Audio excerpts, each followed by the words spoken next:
Radio 2M. Faites entrer l'invité. Avec Fathia Al-Aouni. Bonjour, pour ce premier numéro de Faites entrer l'invité de l'année, nous allons parler de la Moudawana. Elle fait couler beaucoup d'encre ces derniers jours et pour cause.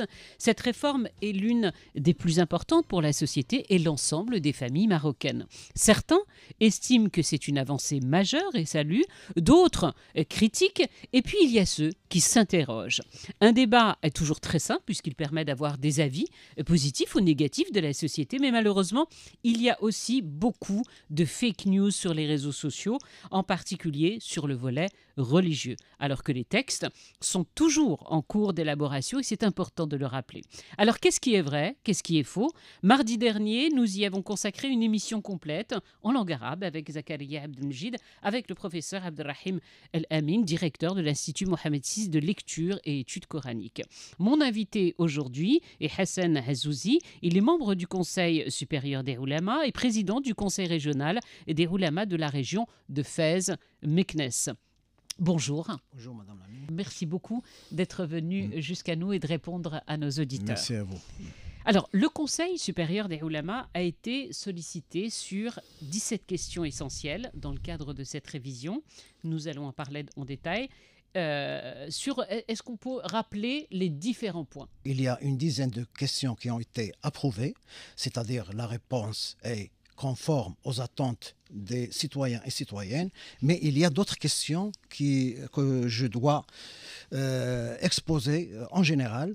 Il s'agit des 3 questions auxquelles la commission, c'est-à-dire la commission de la fatwa, qui dépend du Conseil supérieur des oulémas, a proposé des solutions alternatives conformes à la loi et répondant aux attentes et qu'il serait préférable d'adopter. C'est-à-dire que le Conseil supérieur des oulémas a donné des solutions alternatives très intéressantes pour avoir cet équilibre entre les textes religieux et les attentes de la population en prenant en considération les changements et les mutations sociétales de la société. Alors, quels sont justement ces 3 points sur lesquels il a fallu apporter des alternatives? Oui, il s'agit d'abord de la filiation généalogique de l'enfant adultérin, c'est-à-dire l'ADN. L'ADN, c'est ça. Donc l'enfant qui est né hors mariage, donc c'est pas possible parce que ça contredit le hadith du prophète sallallahu alayhi wa sallam qui dit al-waladu lil-firash wa lil-ahir al-hajar, c'est-à-dire l'enfant appartient au lit conjugal. C'est-à-dire qu'un enfant ne peut avoir une filiation généalogique qu'à son père qui est issu d'un mariage légal. Un adultérin, un enfant qui est né hors mariage, ne peut avoir cette filiation généalogique de point de vue religieux. Ça contredit déjà l'article 32 de la Constitution. Donc, ce point-là, le Conseil supérieur, ou plutôt la commission de la fatwa, a donné une alternative très intéressante. C'est laquelle? C'est laquelle? Donc, c'est charger le père à subvenir aux besoins de l'enfant, tout simplement. C'est ça. Donc, très bien. Sans l'affiler généalogiquement.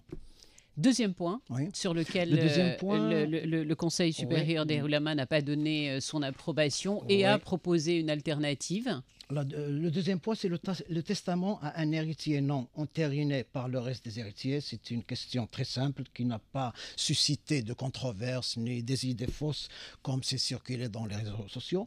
Mais la troisième, c'est le fait d'annuler le ta'sib. Le ta'sib, expliquez-nous s'il vous plaît. Oui, d'accord. Le ta'sib a fait couler pas mal d'encre et a fait objet de plusieurs controverses sur les réseaux sociaux. Le ta'sib, c'est l'héritage des collatéraux.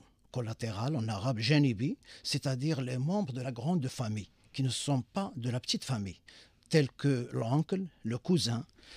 Dans notre religion, selon la charia, par exemple, quelqu'un qui n'a engendré que des filles. Donc, lors de l'héritage, si c'est une fille, une seule fille unique, elle a la moitié. Si c'est plus d'une fille, elles ont les 2 tiers. Les 2 tiers. Avec le 1/8 de la mère. Mais il reste encore une part.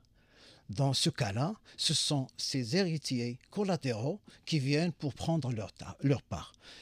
Là encore, il y a un hadith très clair et qui est rapporté par Al-Bukhari et Muslim dans leur Sahih. Donc, c'est pas facile de l'outrepasser. Le hadith dit « Attribuez les parts aux ayants droit. Et ce qui reste revient à l'homme de sexe masculin le plus proche. Al-hiqul fara'id bi ahliha, fama baqiya, fahuwa li awla rajulin dakar. » Donc, le aoula, c'est-à-dire celui qui a cette priorité, ce sont les oncles, les fils des oncles, c'est-à-dire les cousins, et ainsi de suite. Alors, donc, quelle alternative a trouvé le Conseil des Oulémas sur ce volet-là? Quelle est l'alternative? Une alternative très intéressante. Comment ça? Donc, le donateur, avant sa mort, peut faire des donations à ses filles. C'est tout. Donc, il faut bien y réfléchir. Donc, du moment que le donateur va penser après sa mort, comment ces filles n'auront pas une part très suffisante dans leur héritage. Et les oncles, soit paternels ou maternels, viennent prendre une part de l'héritage. Donc, pour y remédier, il suffit de faire des donations à leurs filles sans limitation. Certains ont dit, mais Fiddin Diana, ce n'est pas possible. Toutes ces mesures que vous avez dites n'ont pas compris en fait l'alternative, puisqu'ils pensaient que vous touchiez au texte religieux d'Indiana. Non, on ne touche pas au texte religieux. Pas du tout. L'héritage, c'est le même. Comme j'ai dit tout à l'heure, donc après la mort de celui qu'on a cité tout à l'heure, celui qui a engendré une seule fille ou plusieurs filles, donc l'héritage, c'est comme prescrit dans le Coran. Mais faire un don, faire une hiba, c'est permis pour toujours. On a le droit, de faire des hibas. Donc ça ne touche pas au texte religieux, pas du tout. Contrairement à ce qui a été beaucoup dit. Donc le problème, c'est que la plupart des gens n'ont rien compris dans cette révision, dans ces amendements. Ils n'ont pas compris. Donc ce qui est véhiculé et partagé dans les réseaux sociaux doit être corrigé, doit être rectifié. C'est pour ça, c'est important que vous soyez avec nous. Autre point, s'il vous plaît, la polygamie. La réforme de la Mudawana prévoit l'avis de l'épouse pour autoriser ou non son mari à prendre une autre épouse. Là aussi, il y a énormément d'incompréhension. Que dit le texte exactement? La femme peut faire cette condition ou bien exiger que cette condition soit inclue dans l'acte de mariage. Oui, si le mari l'accepte, ok. Mais si le mari ne l'accepte pas, donc qu'est-ce qui se passe dans ce cas-là? Qu'est-ce qui se passe? Donc il y aura compréhension entre les deux. Est-ce qu'on l'inclut ou on ne l'inclut pas?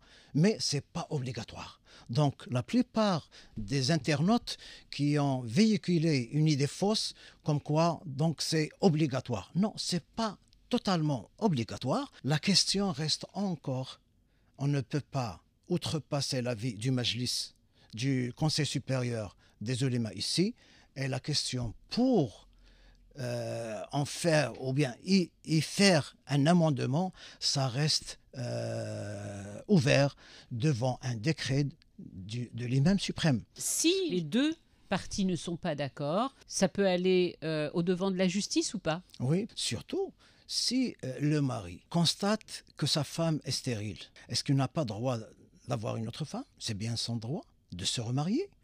Si par hasard le mari, l'époux, constate que sa femme est affectée par une maladie qui entrave, qui ne permet pas d'avoir une vie conjugale parfaite, c'est bien son droit, parce que les textes religieux, le Coran et la Sunna, sont clairs sur ce sujet. Mais la commission de la fatwa essaie de trouver un équilibre bien flexible, pour être à la hauteur de ce point-là.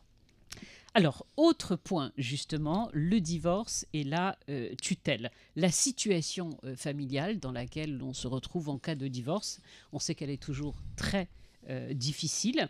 Certains estiment, et là j'aimerais bien que vous nous disiez si c'est vrai ou faux, que la mise en place d'une tutelle légale partagée entre les parents minimise le rôle du père. Dans la charia islamique, la tutelle est au père.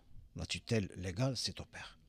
Mais, vu les changements que connaît notre société, le travail de la femme, la position de la femme au sein de la famille. C'est pas comme ça fait longtemps. Donc, et dans la pratique, déjà dans la pratique, on constate que dans la plupart des familles, c'est l'homme, c'est le père et la mère qui ont cette tutelle partagée. Donc le fait que ça soit partagé entre le père et la mère, ça n'entrave en rien les textes religieux et c'est une chose qui est praticable et constatée dans la famille musulmane d'aujourd'hui. Une problématique à laquelle étaient confrontées certaines mamans Oui. divorcées, c'était de devoir avoir l'accord du père, même en situation d'urgence, une situation médicale, par exemple l'hôpital. Il fallait attendre l'accord du Oui, père. c'est ça. Donc tout ça va changer et ça ne contredit en rien les textes de la religion. Non. Donc la femme, elle, aussi a le droit d'avoir cette tutelle sur ses enfants, c'est-à-dire se charger des affaires administratives, c'est ça, administratives, sanitaires de leurs enfants. Donc c'est une tutelle partagée qui ne fait en rien. Donc le problème, c'est que la plupart des gens n'ont pas bien compris ces amendements, cette révision et ces modifications. Et il faut signaler ici une chose, c'est que les textes ne sont pas finaux.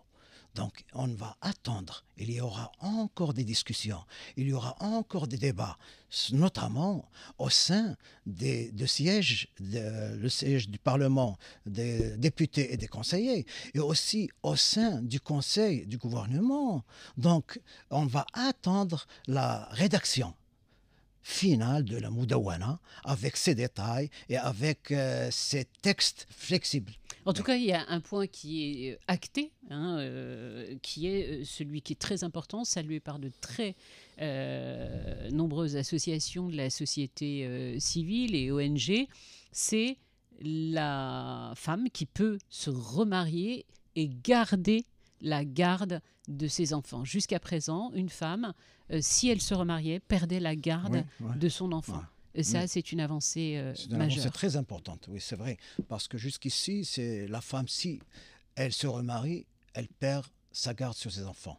C'est pourquoi plusieurs femmes ne pensent même pas à se remarier, à refaire leur vie, à se remarier, juste pour l'intérêt de leurs enfants. Maintenant, la femme a bien ce droit, de vivre sa vie en conservant. En même temps, en conservant la garde de ses enfants. La garde de ses enfants. Et ça ne fait aucun problème. Oui. Quelle a été justement la priorité pour le Conseil suprême des Oulémas sur cette question ? Le bien-être des enfants ? Oui, le bien-être des enfants, la stabilité des enfants. Donc le moment où une femme qui a été divorcée se remarie, donc on essaie, d'après cette modification, d'après cette révision, on essaie de garantir une très grande stabilité pour les enfants. Donc, c'est pas comme avant. La femme, si elle se remarie, donc elle n'a plus droit à la tutelle, à la garde de ses enfants. Maintenant, on peut garantir, et c'est ça l'un des objectifs et des finalités de cette révision, et surtout ici, on doit réitérer le fait que les oulémas de la commission des fatwas ont joué un grand rôle, très raisonnable et très fructueux en cherchant des solutions alternatives qui ne contredisent pas les textes religieux, mais en même temps qui mettent en considération ces changements sociétaux qu'on connaît lors de notre époque. Car depuis 2004 jusqu'ici, ça fait 20 ans. Les choses ont changé, des mutations, des défis ont été imposés sur la famille. Donc il faut voir comment garantir une stabilité et un épanouissement de la famille selon les degrés de la part de chaque membre de la famille. Concernant cette fois-ci la pension alimentaire, là aussi ça a fait couler beaucoup d'encre. Donc la pension alimentaire en cas de divorce, l'obligation de pension alimentaire pour l'épouse dès la conclusion du mariage. Vous avez dû voir ça circuler sur les réseaux sociaux. Est-il vrai, comme cela est partagé, que le montant de la pension devra apparaître sur le contrat de mariage? Désolé, je vais vous le dire, parce que certains ont dit, mais ils sont complètement fous, comment on peut mettre un montant sur un contrat de mariage? Vraiment, c'est une fake news. Je ne sais pas qui a commencé à dire de telles choses, de telles idées fausses. Il n'y a pas lieu de mentionner cette pension alimentaire dans le contrat du mariage. Mais ce qu'on peut dire ici, c'est qu'à partir de la signature du contrat du mariage, cette pension alimentaire commence à l'effet dès la date de la signature. Dès la date de la signature du contrat. Donc, si quelques-uns préfèrent ou bien n'aiment pas cette obligation, donc il vaut mieux retarder la signature de l'acte de mariage jusqu'à trouver un accord mutuel. Oui, non, jusqu'au jour des noces, pour qu'il n'y ait pas cet intervalle, ces mois-là, où il doit donner cette pension alimentaire à sa future épouse. Donc, il vaut mieux ne pas laisser un intervalle de 2 mois entre la signature du contrat du mariage et le jour du mariage. Une mesure également dans ce nouveau code de la famille concernant les Marocains résidant à l'étranger. Les mariages pourront être validés sans témoin musulmans. Mais bien évidemment, il doit y avoir des conditions particulières. Sur ce point aussi, il y a un amalgame. Quand on parle de 2 témoins musulmans dans un mariage islamique, on parle de 2 témoins musulmans pour annoncer le mariage, pour faire de la publicité pour le mariage. C'est obligatoire, c'est nécessaire. Mais au cas où, surtout pour la diaspora, pour nos citoyens qui vivent en dehors du Maroc, surtout dans des régions où le futur mari ne peut trouver de témoins musulmans. Alors, on peut s'en passer et l'acte du mariage sera suffisant pour mais il faudra quand même des témoins. Il faudra quand même des témoins. Ils peuvent être non musulmans. Mais il peut être d'une autre confession religieuse. Bien sûr, oui, bien sûr. Là, vous répondez à une problématique importante qui est effectivement, on a vu sur les réseaux sociaux une jeune femme qui vit dans une ville d'Australie où elle dit effectivement, nous, il n'y a pas de musulmans autour. Aujourd'hui, c'était possible. Auparavant, qu'est-ce qu'il fallait faire? Chercher des témoins musulmans impérativement. Oui, chercher des témoins musulmans. Et ça entrave beaucoup, ça cause pas mal de problèmes pour les futurs maris qui ne peuvent trouver des témoins musulmans. Donc cette fois-ci, avec l'amendement déclaré, avec cette révision, la commission d'Al-Fatwa a donné cette possibilité de chercher en dehors des témoins musulmans une façon de déclarer le mariage. C'est ça. Car l'objectif et le dessein essentiel de ça, c'est il faut que ce mariage soit bien publié, soit annoncé. C'est ça. Alors, si vous venez de nous rejoindre, je vous rappelle qu'aujourd'hui, nous parlons de la Moudawana et avec moi en plateau, Hassan Hazouzi. Il est membre du Conseil suprême des Oulémas et président du Conseil régional des Oulémas de la région de Fès-Meknès. Monsieur Hazouzi, un point très très important. Pour tous ceux, cette réforme, on le dit depuis tout à l'heure, c'est important, et vous l'avez rappelé à plusieurs reprises, que les textes sont toujours en cours d'élaboration. Pour toutes les personnes inquiètes qui vont nous suivre, comment les rassurer? Parce que vous voyez, quelquefois, si vous suivez que sur les réseaux sociaux et vous suivez les fake news, elle vous fait peur finalement, cette réforme du code de la famille. On en parle absolument partout. Vous montez dans le taxi, on en parle. Ketchian Prel, il en parle. Ouais. Comment rassurer tout le monde? Je crois qu'on est conscient de cette inquiétude, tous. Il y a une inquiétude chez le citoyen et la citoyenne, tout simplement parce que les idées fausses qui ont été véhiculées sont infondées, sont irréalistes. Donc, d'où le besoin d'éclaircir, de clarifier pas mal de choses sur ces modifications et ces amendements qui ont été donnés à la Moudawana.